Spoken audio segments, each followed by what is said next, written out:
Can we have the next question on sister side? Assalamu alaikum warahmatullah.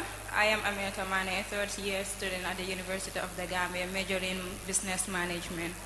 My question is, often many times people would say that banking with a bank, the interest paid on your money is riba. So in Islam, in the Islamic context, is it haram to work in a bank too? Because I've been hearing that a lot too.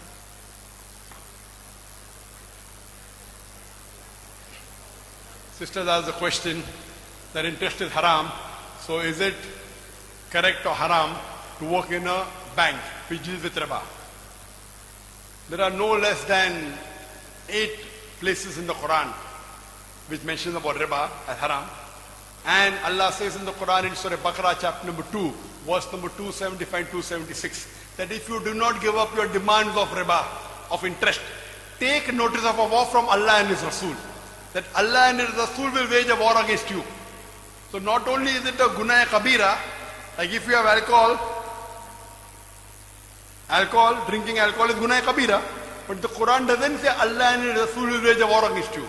So dealing with interest, giving or taking, or being a witness, all three are the same, and Allah and His Rasul will wage a war against you.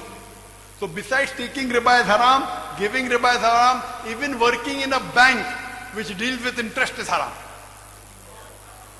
You can work in an Islamic bank, and I'm told that mashallah there is an Islamic bank in Gambia. In Islamic bank, it is not with interest. It is profit and loss sharing and based on the Islamic Sharia principles. So working in an Islamic bank is no problem. But working in a conventional bank, we deal with riba. Like same how working in an alcoholic company is haram.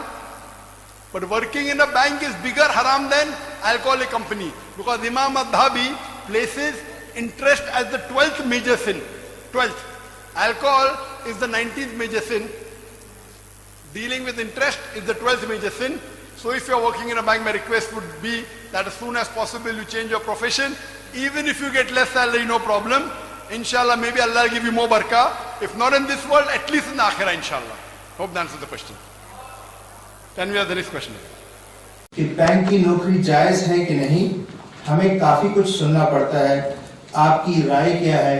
اور especially state bank کے حوالے سے پوچھا گیا کہ state bank کی نوکری کیسی ہے. سوال بڑی بار اٹھا اور بہت بار آیا. اس پہ ایک بات کی ہمارے پاس شہادت موجود ہے کہ جب خدا نے وضاحت سے کہا کہ سود لینا دینا حرام ہے تو اس کے ساتھ سارے سسٹم بھی حرام ہو سکتے ہیں، ہو جائیں گے.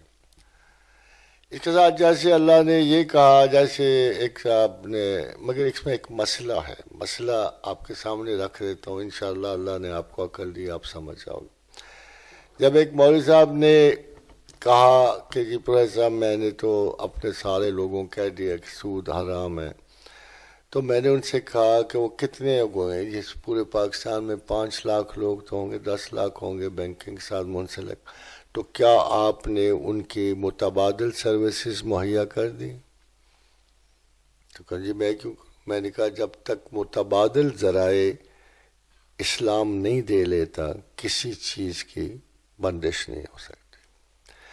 اس لیے کہ جب فاقہ پڑا تو قرآن کی نص ملتوی کر دی گئی.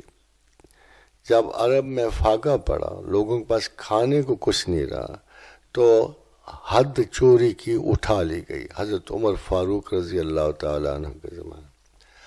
خادم حضرات، سود عرب میں موجود تھا، لیا جا رہا تھا، اور حضرت عبداللہ ابن عباس ابن عبد المطلب بھی بہت بڑے سود دینے والوں میں موجود تھے. اسی طرح عرب کے بہت سارے رؤسا اور عمرا جو بعد میں بڑے اچھے مسلمان ہوئے سود دے رہے اور لے رہے تھے.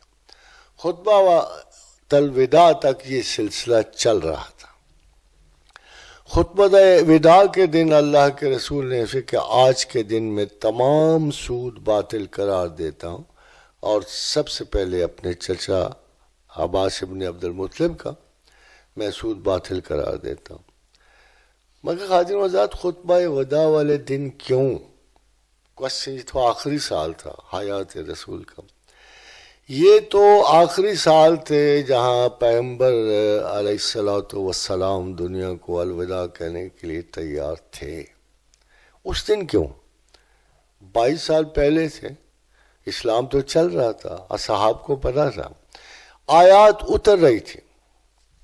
یہ جو آیت اتری قرآن حکیم میں، یہ 3 دن پہلے خطبہ وداع سے 3 دن پہلے اتری.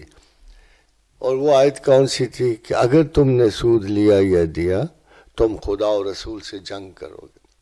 بڑی واضح، بڑی خوفناک آیت تھی. پھر اس کے بعد کیا گنجائش رہ جاتی تھی سود لینے. مگر سوال یہ ہے پہلے کیوں نہیں اتری؟ بہت بڑا کام تھا.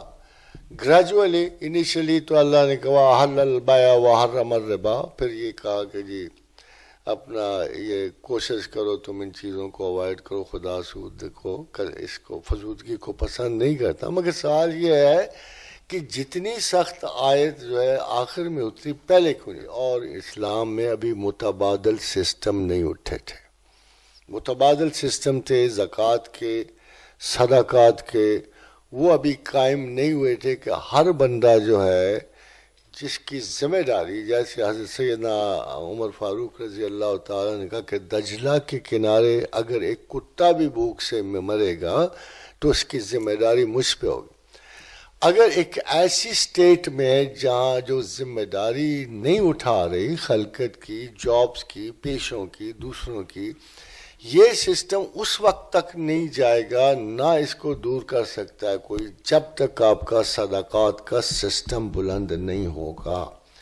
یمحق اللہ الربا ویربی الصدقات، اللہ نے بس چھوٹی سی آیت میں کہا کہ خدا سود کو آہستہ آہستہ گھٹاتا ہے اور صدقات کو آہستہ آہستہ بڑھاتا ہے. آپ سب پڑھے لکھے لوگ ہیں، پورے عالم اسلام میں کوئی صدقات بینک قائم نہیں ہے. And for the last 15 years I've been struggling to tell this to people کہ کسی بھی مسلم سوسائٹی میں اگر صدقات بینک نہیں ہوگا تو سود کسی صورت ختم نہیں ہو سکتا، نہ بینکنگ کی نوکریاں ختم ہو سکتی ہیں. تو خادم آزاد اگر مجھ سے آپ فتویٰ لیتے ہو تو there is no need to resign. There is no need to run away because یہ وہ حرام ہے جو اضطراب جان میں حلال ہے. اب اس کی بھی آپ کو سنا دوں آیت کیسے. انما حرم علیکم المیتۃ والدم ولحم الخنزیر وما اہل بہ لغیر اللہ، کہ خدا کے حضور یہ 4 چیزیں حرام مطلق ہیں. انما حرم علیکم المیتۃ، مردار کو کھانا حرام ہے. والدم، جمع ہوا خون کھانا حرام ہے. ولحم الخنزیر، اور خنزیر کا گوشت کھانا حرام مطلق ہے. وما اہل بہ لغیر اللہ، اور ہر وہ چیز جس پہ خدا کا نام نہ لیا جائے حرام ہے. مگر فمن اضطر غیر باغ ولا عاد فلا اثم علیہ، مگر جب جان اضطراب میں ہو اور بچنے کا کوئی طریقہ نہ ہو تو تم پر گناہ نہیں. خادم آزاد فی الحال تو میں بینکنگ کو اس آیت کے تحت ڈیل کرتا ہوں.